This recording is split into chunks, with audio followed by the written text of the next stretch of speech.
بسم الله الرحمن الرحيم. الحمد لله الذي أنزل على عبده الكتاب ولم يجعل له عوجا. الحمد لله الذي نزل الفرقان على عبده ليكون للعالمين نذيرا. وأشهد أن لا إله إلا الله وحده لا شريك له، أنزل كتابه رحمة وحجة وهداية للأمة الإسلامية.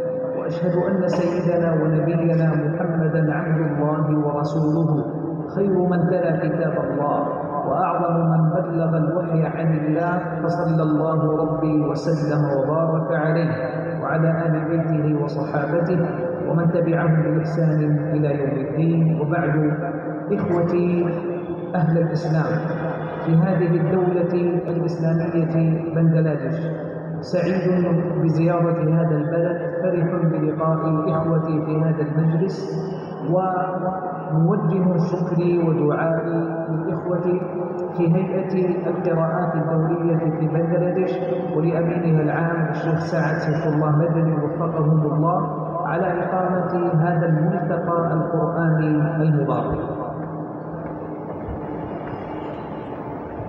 السلام عليكم ورحمة الله وبركاته. بسم الله الرحمن الرحيم، والصلاة والسلام على نبيه الكريم وبعد। محترم প্রিয় উপস্থিত অতিথিবৃন্দ এবং কোরআনের আশিকান প্রেমিকগণ, আমাদের সম্মানিত মেহমান প্রথমে আল্লাহ সুবহানাহু ওয়া তাআলার হামদ এবং প্রশংসা আদায় করেছেন। এরপর রাসূল করিম সাল্লাল্লাহু আলাইহি ওয়াসাল্লামের শানে দুরূদ পাঠ করেছেন। এরপর তিনি বলেন যে, হে আমার প্রিয় মুসলমান ভাইরা, আল্লাহ তাআলার তৌফিক এবং মেহেরবানিতে আমি এই দেশে আপনাদের মাঝে উপস্থিত হতে পেরে অত্যন্ত সুখ এবং সৌভাগ্য অনুভব করছি। তাই আমি শুরুতেই আপনাদের যেমন কৃতজ্ঞতা এবং শুকরিয়া আদায় করছি, সাথে সাথে কোরআনে কারীমের এই সুন্দর মিলন মেলা যে সংস্থা আয়োজন করেছে, হাইয়াতুল কিরাআত আদ-দাওলিয়া, আন্তর্জাতিক কেরাত সংস্থা, এর পরিচালনা পরিষদ যারা আছেন তাদেরও আমি কৃতজ্ঞতা প্রকাশ করছি। বিশেষ করে এর মহাসচিব জনাব হাফেজ কারি সাদের বিশেষভাবে অন্তরের অন্তঃস্থল থেকে আমি শুকরিয়া এবং কৃতজ্ঞতা প্রকাশ করছি। من مكة بلد الله الحرام ومن جوار الكعبة المعظمة، جئت أحمل لكم سلاما وحبا ودعاء بأن يحفظ الله عز وجل علينا وعليكم الأمن والإيمان والسلامة والإسلام. মোহতারাম হাজরিন, কাবা শরীফের প্রতিবেশিত্ব থেকে মক্কা শরীফে তিনি অবস্থান করেন, আমরা জানি। সেখান থেকে কাবা শরীফের বরকত নিয়ে আমি আপনাদের মাঝে এখানে উপস্থিত হয়েছি। আমি মহান রব্বুল আলামিনের দরবারে দোয়া করি আল্লাহ সুবহানাহু ওয়া তাআলা যেন আমাদের এই উপস্থিতিকে কবুল করেন। وكانت المشاركة بموافقة كريمة من سفارة المملكة العربية السعودية لدى جمهورية بنغلاديش في هذا المؤتمر القرآني استمرارا بجهود المملكة العربية السعودية في خدمة القرآن وأهله، من طباعة المصحف الشريف وتوزيعه على الحجاج والمعتمرين، وإقامة المسابقات القرآنية والعناية بكل برامج القرآن حتى أصبح بلدا إسلاميا قبلة في كل ما يعنى بكتاب الله وحث أهله وإكرامهم والتشريع على حفظه وخدمته بكل وجه ممكن. আমি সাথে সাথে এই দেশে সৌদি আরবের যে দূতাবাস আছে এবং সেই দূতাবাসে যারা কর্মরত আছেন তাদেরও কৃতজ্ঞতা প্রকাশ করি, কারণ আমি জানতে পেরেছি যে তারাও এই দেশে কোরআনে কারীমের হিফজের বিভিন্ন কম্পিটিশন প্রতিযোগিতা তারা আয়োজন করে থাকেন এবং কোরআনের সাথে সংশ্লিষ্ট আরও বিভিন্ন প্রোগ্রামের তারা আয়োজন করে থাকেন। আল্লাহ সুবহানাহু ওয়া তাআলা তাদের এই প্রচেষ্টা এবং আয়োজনকেও কবুল করে নিন। ولعلي أوجز كلمتي ووصيتي في هذا المجلس القرآني المبارك لإخوة الحاضرين ومن يتابع ويسمع من قريب ومن بعيد، أوجزها في وصايا 3 ألخص فيها مقصود الكلمة إن شاء الله تعالى. মোহতারাম হাজিরিন, আমি আপনাদেরকে আজকে যে নসিহত বা যে উপদেশ প্রদান করতে চাচ্ছি, অতি সংক্ষেপে যে উপদেশটি আমি প্রদান করব তা 3টি কথা এবং পয়েন্টের মধ্যে সীমাবদ্ধ থাকবে। أولها الإقبال على كتاب الله الكريم، فإنه شرف الأمة وهو كلام الله جل وعلا الذي جعله رحمة وبركة ونورا وهداية، وما أقبل عبد على كتاب الله إلا وجد البركة في حياته كلها. প্রথম যে নসিহা এবং উপদেশ আমি আপনাদের সামনে পেশ করছি তা হচ্ছে আমাদের সকলেরই উচিত কুরআনে কারীমকে আঁকড়ে ধরা, কুরআনে কারীমকে ধারণ করা, কুরআনে কারীমের প্রতি মনোযোগী হওয়া এবং কুরআনে কারীমকে আমাদের জীবনের সব ক্ষেত্রে কুরআনে কারীম অনুযায়ী কুরআনে কারীমকে ধারণ করে চলতে চেষ্টা করা। جعل الله البركة والأجر والحسنات لكل من أقبل على القرآن، فإن قرأ القرآن كان له أجر بكل حرف حسنة والحسنة ب10 أمثالها، وإن لم يقرأ بل استمع إلى القرآن كان له أيضا بسماعه للقرآن رحمة من الله سبحانه، وإذا قرئ القرآن فاستمعوا له وأنصتوا لعلكم ترحمون.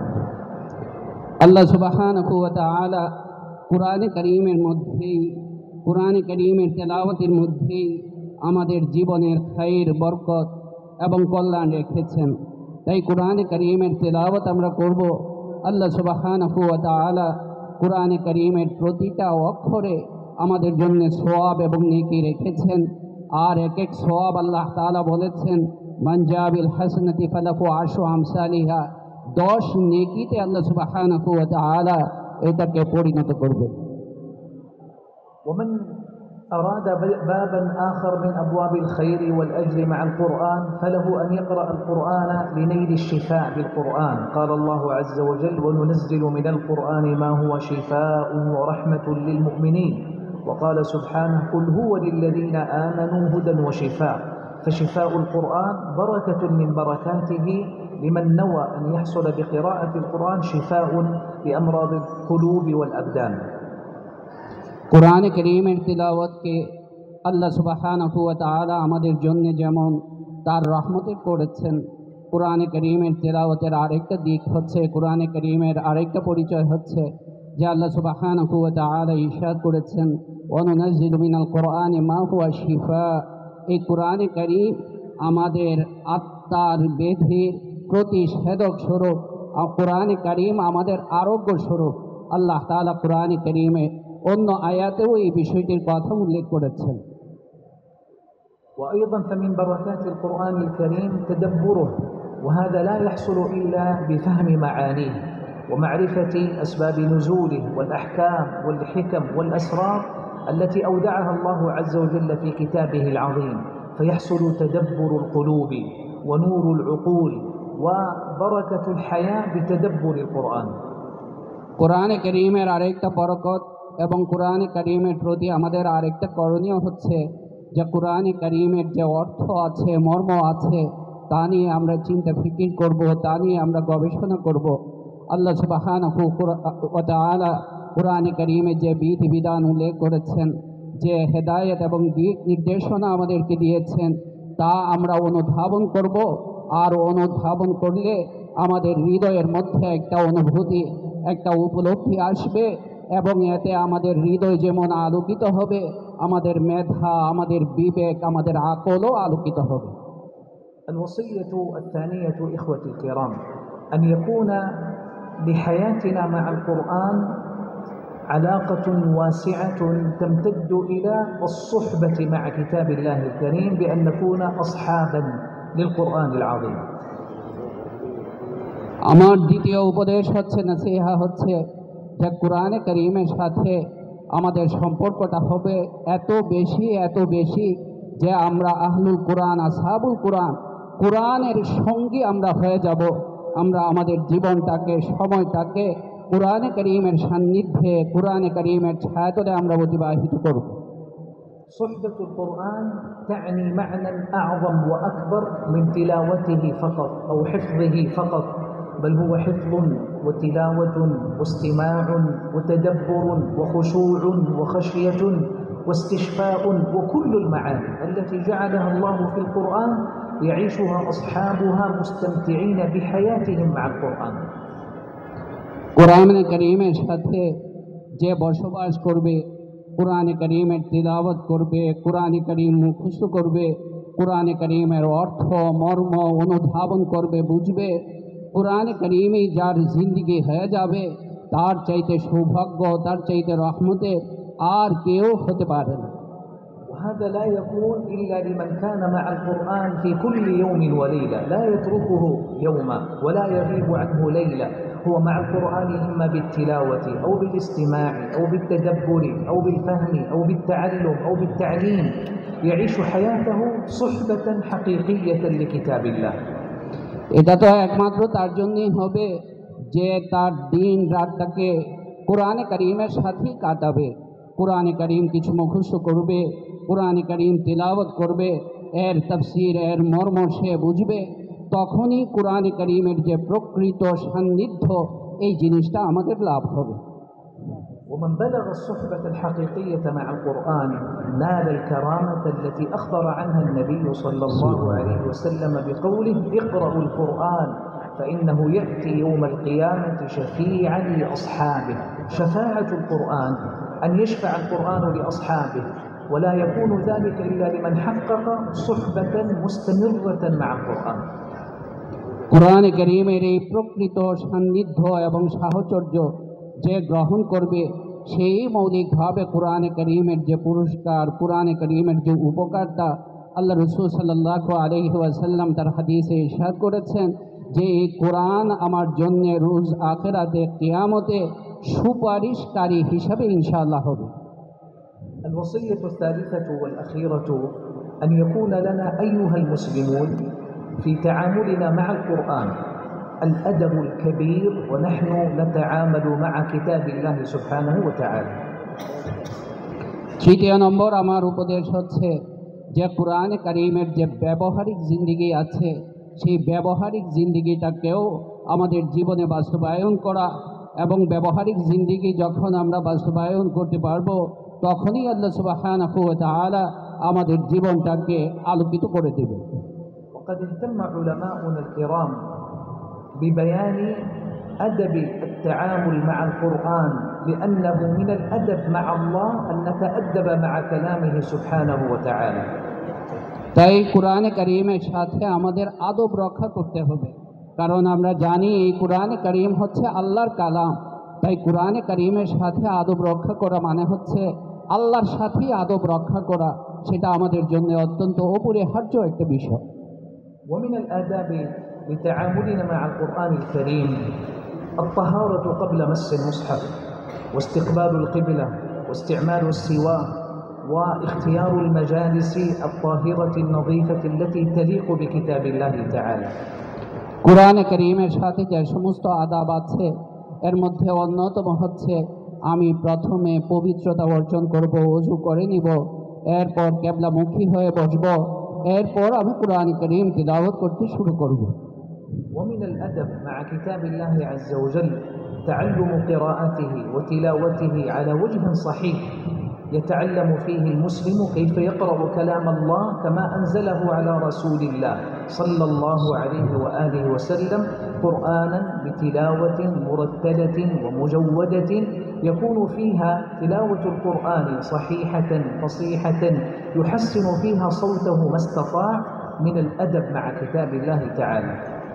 কোরআনে কারীমের প্রতি আরেকটা আদব হচ্ছে যে কোরআনে কারীম সহি শুদ্ধভাবে, তরতিলের সাথে, সুন্দরভাবে, শুদ্ধতার সাথে, তাজওয়ীদের সাথে কিভাবে তেলাওয়াত করতে হয় সেটাও আমাদেরকে শিখতে হবে। সেটা শিখে এরপর আমরা কোরআনে কারীম সহি শুদ্ধভাবে তেলাওয়াত করব। ومن الأدب مع كتاب الله سبحانه وتعالى الإنصات له عند الاستماع إلى تلاوته وعدم الانشغال عنه أو الإعراض عنه، فضلا عن الصخب أو الضجيج الذي يصحب تلاوة كتاب الله. فإن مجلس قراءة كتاب الله الكريم ينبغي أن يحفه من الأدب ما نستشعر فيه أن الملائكة الكرام عليهم السلام تحف أهل المجلس الجالسين لتدارس كتاب الله الكريم। কুরআনে কারীমের তেলাওয়াতের সাথে আরেকটা বড় আদব হচ্ছে আমি যথাসম্ভব যত সুন্দর কণ্ঠে সুন্দরভাবে কুরআনে কারীম তেলাওয়াত করা যায় আমি সেভাবে তেলাওয়াত করার জন্য চেষ্টা করব এবং এই ধ্যান আমার ভিতরে আমি জাগ্রত করব যে আমি যখন কুরআনে কারীম তেলাওয়াত করি বা যে মজলিসে কুরআনে কারীম তেলাওয়াত হয় সেই মজলিসকে আল্লাহর পক্ষ থেকে ফেরেশতারা এসে পরিবেষ্টন করে নেয়, ঘিরে নেয়। সুবহানাল্লাহ। তো এই ধ্যান নিয়ে আমি কুরআনে কারীমের তেলাওয়াত করব। ألا وإن من أعظم الأدب مع كتاب الله سبحانه وتعالى أن نفتح له قلوبنا قبل آذاننا، بمعنى أن يكون لنا عناية عظيمة بفهم ما يقول ربنا سبحانه وتعالى مع تلاوته ومع استماع تلاوته، أن يكون لنا حرص على فهم كتاب الله لتدبره والاستفادة مما جعل الله في كتابه من المعاني والحكم والأحكام। আর কুরআনে কারীমের আরেকটা বড় আদব হচ্ছে এই বিষয়টা আমাদের সকলেরই খেয়াল রাখতে হবে যে আমি আমার বাহ্যিক যে কর্ণ বা শ্রবণ শক্তি আছে সেটা খোলার আগে আমার হৃদয়ের যে শ্রবণ শক্তি এবং হৃদয়ের যে দরজা আছে সেই দরজাকে আমি উন্মুক্ত করব, যাতে কুরআনে কারীম তিলাওয়াত করার সময় এর প্রতিটা শব্দ, এর প্রতিটা অর্থ, মর্মের প্রতি আমার পূর্ণ মনোযোগিতা থাকে। قال الله عز وجل: كتاب أنزلناه إليك مبارك ليدبروا آياته وليتذكر أولو الألباب. فالآية صريحة في أن المقصد الأعظم من إنزال كتاب الله عز وجل على نبينا صلى الله عليه وآله وسلم قال ليدبروا، ليحصل التدبر، ولا يحصل التدبر إلا إذا وعى القلب وفهم العقل معنى كلام الله سبحانه وتعالى। আর কুরআনে কারীম সম্পর্কে আল্লাহ সুবহানাহু ওয়া তাআলা ইরশাদ করেছেন যে আমি তো এমন এক বরকতময় কিতাব নাজিল করেছি যাতে লিয়াদাব্বারু আয়াতিহি ওয়া লিয়াতাযাক্কারু উলুল আলবাব, মানুষের আয়াত নিয়ে চিন্তা ফিকির করে এবং এর দ্বারা শিক্ষা গ্রহণ করে। আমরা ভালো করে খেয়াল করে শুনি যে কুরআনে কারীমের এই যে মর্ম আয়াত আছে এর প্রতি চিন্তা ফিকির কখন হবে? তখনই তো হবে যখন আমি আমার হৃদয় দিয়ে, আমি আমার কল্ব দিয়ে, হৃদয় দিয়ে এই কুরআনে কারীমকে আমি অনুধাবন করা, উপলব্ধি করার আমি চেষ্টা করব। قال الإمام الحسن البصري رحمه الله وهو سيد من سادات التابعين قال: أنزل الله عز وجل كتابه ليتدبر ويعمل به فاتخذوا تلاوته عملا. ينبه رحمه الله إلى ما وقع من القصور في التعامل مع كتاب الله عندما نقتصر على التلاوة دون العناية بالفهم والتدبر والعمل، فلا نصل إلى المطالب الحقيقية لتستفيد الأمة من كتاب الله تعالى. অনেক বড় ইমাম ছিলেন একজন হযরত হাসান বসরি রাহমাতুল্লাহি আলাইহি। আমরা তো সবাই নিশ্চয়ই তার নাম শুনেছি। হযরত হাসান বসরি রাহমাতুল্লাহি আলাইহি কুরআনে কারীম নাজিল হওয়ার যে লক্ষ্য এবং উদ্দেশ্য এই সম্পর্কে তিনি বলেছেন যে কুরআনে কারীম নাজিল হওয়ার লক্ষ্য উদ্দেশ্য এটাই যে আমরা এর মর্ম, এর তাফসীর সম্পর্কে চিন্তা ফিকির করব এবং চিন্তা ফিকির করে অনুধাবন করে এর মর্ম সে অনুযায়ী আমরা আমাদের জীবনেও সেটার বাস্তবায়ন করব।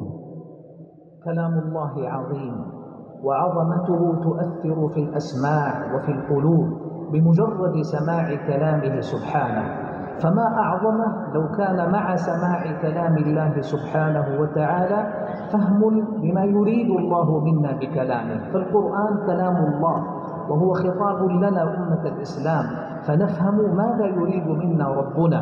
ونحن لا نقتصر على التلذذ بتلاوته وسماعه ونحرم من بركة معناه وتدبره وحياة القلوب به। কোরআন কারীম এমন এক কিতাব, যে এই কিতাব আল্লাহ যেমন মহান সুমহান, আল্লাহর কালামও এরকম সুমহান আল্লাহ তাআলা করেছেন। আমরা দেখি যে কোরআনে কারীমের শব্দই যখন কেউ সুন্দর করে তেলাওয়াত করে পাঠ করে, তখন এটা তার হৃদয়ে অনেক প্রভাব বিস্তার করে। তাহলে চিন্তা করে দেখি যে আমরা যদি কোরআনে কারীমের তাফসীর এবং মর্মও উপলব্ধি করতে পারি, অনুধাবন করতে পারি, তাহলে এর প্রভাব এবং আসরটা কত বেশি হবে। সুতরাং ভাইরা আমার, আমরা যেন কেবল কোরআনে কারীমের তেলাওয়াতের যে বাহ্যিক কেরাত, বাহ্যিক যে সুর এবং কণ্ঠের সৌন্দর্য, এটার মধ্যেই যেন আমরা সীমাবদ্ধ না থাকি, বরং সাথে সাথে এর যে মূল মর্ম, আল্লাহ সুবহানাহু ওয়া তাআলার যে মূল আবেদন, যেটা আল্লাহ তাআলা আমাদেরকে করেছেন, সেটার প্রতিও যেন আমরা মনোযোগী হই।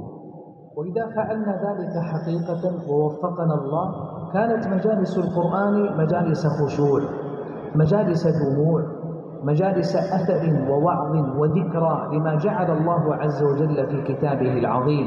هذه هي الحياة الحقيقية للقرآن ومعنى الصحبة لكتاب الله عندما يقع تدبر القرآن. فرق بين مجالس ذكر وخشوع يزيد فيها الإيمان ويحب فيها العبد القرآن فيزداد لتلاوته أثرا ولاستماعه أثرا، فلا يقوم من مجلس القرآن إلا وقد وجد السكينة وراحة القلب وهداية الحياة وسعادتها، لأنه دخل من الباب الحقيقي وهو أن ينال بركة القرآن بما فيه من الحكم والفوائد والهدايات التي جعلها الله في كتابه العظيم. মেহমান বলেন যে এটা যখন হবে, তখন কোরআনে কারীমের যে সত্যিকারের আসর, কোরআনে কারীমের যে সত্যিকারের প্রভাব, কোরআনে কারীমের তেলাওয়াতের মাধ্যমে মাজলিসের মধ্যে খুশু খুজু, বিনয় ও নম্রতা সৃষ্টি হওয়া, ভাব গাম্ভীর্য সৃষ্টি হওয়া, ঠিক অনুরূপভাবে আমার হৃদয়ের মধ্যে প্রশান্তি অনুভব হওয়া, হৃদয়ের মধ্যে আলো অনুভব হওয়া, নূর অনুভব হওয়া, সেটা তখনই হবে যখন কোরআনে কারীমকে ওই আদবের সাথে আমি শুনব, ওই আদবের সাথে কেরাত এবং তেলাওয়াত করব, যে আদব রক্ষা করে আল্লাহ এবং আল্লাহ রাসূল সাল্লাল্লাহু আলাইহি ওয়াসাল্লাম আমাদেরকে নির্দেশ দিয়েছেন।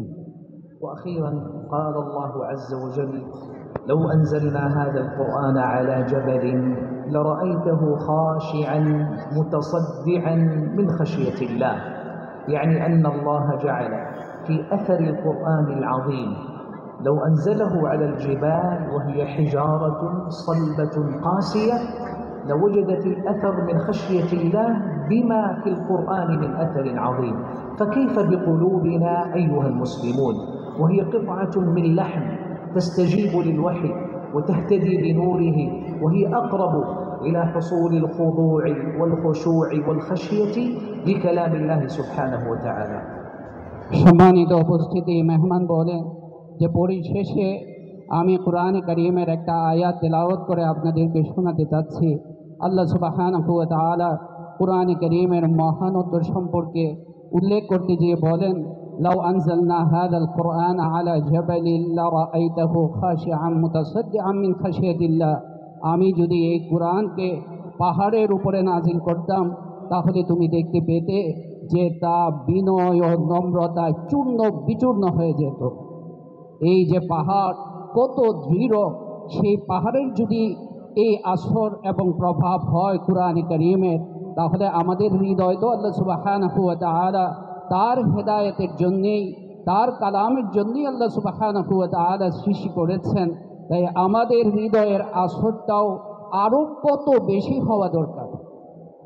كان نبينا صلى الله عليه وسلم إذا قرأ القرآن خشع وبكى، وإذا استمع إلى تلاوة أحد أصحابه للقرآن خشع وبكى. রাসূল পাক সাল্লাল্লাহু আলাইহি ওয়াসাল্লাম যখন কোরআনে কারীমের তেলাওয়াত শুনতেন, তখন অত্যন্ত বিনম্র হয়ে যেতেন এবং আল্লাহ তাআলার মহব্বতে, আল্লাহ তাআলার ভয়ে তিনি কাঁদতেন। হাদিসে বিভিন্ন সাহাবীদের তেলাওয়াত তিনি শুনেছেন এবং সেই তেলাওয়াত শুনে হাদিসে এসেছে যে তিনি খুবই কান্নাকাটি করেছেন। ولنا في رسول الله صلى الله عليه وسلم أسوة حسنة، فنجمع في هذا المقام العظيم مع كتاب الله بين الفرح بالقرآن وبين الفرح باتباع سنة رسول الله عليه الصلاة والسلام। সুতরাং পরিশেষে বলতে চাই যে আমাদের এই সম্মেলনের মধ্যে, এই মাজমার মধ্যে আমাদের এটাই পণ হোক, এটাই অঙ্গীকার হোক যে আমাদের জীবন হবে কোরআনের সাথে, আমাদের জীবন হবে কোরআনে কারীমের তিলাওয়াতের সাথে এবং কোরআনে কারীমের সান্নিধ্যে। আল্লাহ সুবহানাহু ওয়া তাআলা আমাদের সকলকে তৌফিক দান করুন। وأختم مجلسي بما افتتحت به من شكر الإخوة في الهيئة العالمية للقراءات على تنظيم هذا الملتقى القرآني الذي يعيد من جديد حب القرآن والإقبال عليه وحث الناس على الاجتماع على كتاب الله والانتفاع به والاهتداء بهداه। আমি আমার বক্তব্যের শেষে আবারও আন্তর্জাতিক কেরাত সংস্থা এবং এর পরিচালনা পরিষদে যারা আছেন অন্তরের অন্তঃস্থল থেকে তাদের শুকরিয়া এবং কৃতজ্ঞতা আদায় করি যে তারা যে খেদমত কোরআনে কারীমের সেবা আঞ্জাম দিচ্ছেন, মানুষের দিলে কোরআনে কারীমের ভালোবাসা এবং মহব্বতের বীজ বপন করছেন। আল্লাহ সুবহানাহু ওয়া তাআলা তাদেরকে ইনশাআল্লাহ উত্তম বদলা দান করবেন। وما زلنا نرى في كثير من طلابنا القادمين من هذه البلاد من بنغلاديش المرتحلين إلى طلب العلم في كثير من البلاد، ما زلنا نرى فيهم حب القرآن والإقبال على القرآن والعناية بالقرآن. وهكذا وجدنا اليوم في هذا البلد حب الناس للقرآن والاجتماع إليه، فنسأل الله أن يجعلنا وإياهم جميعا من أهل القرآن الذين هم أهل الله وخاصته। পরিশেষে মেহমান আমাদের সকলের জন্য দোয়া করেন। বিশেষ করে তিনি বলেন, বাংলাদেশের মানুষের আমাদের কোরআনে কারীমের প্রতি মহব্বত এবং ভালোবাসার যা তিনি দেখেছেন সত্যিই অপূর্ব, এবং আল্লাহ সুবহানাহু ওয়া তাআলার কাছে দোয়া করেন যে আল্লাহ তাআলা যেন আমাদের সকলকে কোরআনে কারীমের পরিবার, কোরআনওয়ালা যেন আল্লাহ সুবহানাহু ওয়া তাআলা আমাদেরকে করে দেন। আমিন। وأختم مجلسي بدعوات أسأل الله عز وجل أن يتقبل وأن يوفق ويعين على ما يحب ويرضى. اللهم انفعنا وارفعنا بالقرآن العظيم. آمين. اللهم دعا করতেছেন, আমরা সবাই দোয়া করি। اللهم انفعنا وارفعنا بالقرآن العظيم. آمين. واجعله لنا حجة وشفيعا. آمين. وإماما وهدى. آمين. ورحمة يا حي يا قيوم. آمين. اللهم علمنا من القرآن ما جهلنا. آمين. وذكرنا منه ما نسينا. وارزقنا تلاوته آناء الليل وأطراف النهار على الوجه الذي يرضيك عنا. آمين. اللهم انفعنا وارفعنا بالقرآن العظيم. آمين. اللهم إنا عبيدك بنو عبيدك بنو إمائك نواصينا بيدك ماض فينا حكمك عدل فينا قضاؤك.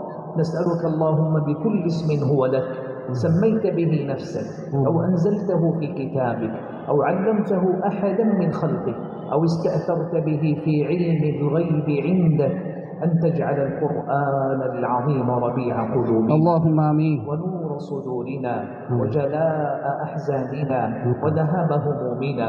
اللهم اجعل القرآن العظيم لقلوبنا ضياء ولأبصارنا جلاء ولأسقامنا دواء. اللهم ارفع قدرنا عندك وبين خلقك بكتابك العظيم، وارزقنا يا رب تلاوته حق تلاوته والقيام به حق القيام. اللهم أحينا بالقرآن واجعله لنا صاحبا في الدنيا والآخرة يا ذا الجلال والإكرام. اللهم ونسألك بأسمائك الحسنى وصفاتك العلى كما وفقتنا لتلاوته أن توفقنا لتدبره وفهمه وإحياء القلوب بآياته يا حي يا قيوم. اللهم أحينا مسلمين وتوفنا مسلمين وألحقنا اللهم بالصالحين. لك الحمد ربنا حتى ترضى، ولك الحمد إذا رضيت، ولك الحمد بعد الرضا. اللهم إنا نسألك من كل خير خزائنه بيدك، ونعوذ بك من شر كل ذي شر أنت آخذ بناصيته. ونسألك يا رب فواتح الخير وخواتمه وجوامعه وأوله وآخره وظاهره وباطنه، ونسألك الدرجات العلى من الجنة يا رب العالمين. اللهم بارك لنا فيما بقي من رجب وفي شعبان وبلغنا شهر رمضان شهر القرآن آمين. بفضلك اللهم آمين. ومنتك يا ذا الجلال والإكرام. ونحن في عفو وعافية وأمن وإيمان يا حي يا قيوم. ربنا اغفر لنا ولوالدينا وارحمهم كما ربونا صغارا. اللهم اجزهم خير الجزاء وأكرمه وأوفاه يا حي يا قيوم. ووفق يا ربي ولاة أمورنا لكل خير وهدى وسداد ورشاد، وأصلح بهم البلاد والعباد يا منان يا ذا الجلال والإكرام. ربنا آتنا في الدنيا حسنة وفي الآخرة حسنة وقنا عذاب النار. آمين. سبحان ربك رب العزة عما يصفون وسلام على المرسلين والحمد لله رب العالمين. وصلى الله وسلم وبارك على عبده ورسوله سيدنا ونبينا محمد وعلى آله وصحبه أجمعين برحمتك يا أرحم الراحمين.